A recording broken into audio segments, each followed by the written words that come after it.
ৰবাচোন ৰবা তোমাৰ হাতখন ইমান কিয় ঘামিছে তুমি পিটিকা মাৰি ধুই আছা যে ধৰাচোন কিবা এটা ভাল লাগিছে ঐ তুমি ইমান ঘামিছা কিয় গোটেইটো ঘামিছাচোন নহয় মানে গাটো কিবা এটা জ্বৰ লাগিছে চাওঁচোন ইয়াত বহাচোন বহাচোন জ্বৰ নাই দেখোন কি হৈছে কোৱাচোন তোমাৰ নহয় আগতে ইচ্ছা কুমকুম হতে মোৰ হাতত ধুৱে যে এতিয়া মোৰ ঘাম চাম নোলাইছে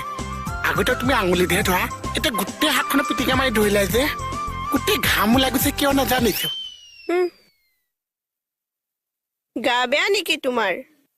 কেকে চাই ভুকু মাৰিলে যিটো শব্দ হয় কলিজাৰ পৰা এনেকুৱা শব্দ ওলাই আছে আঐ একে বয়সত ছোৱালীৰ হাতত ধুইছো যে ভিতৰি জোল ওলাই গৈছে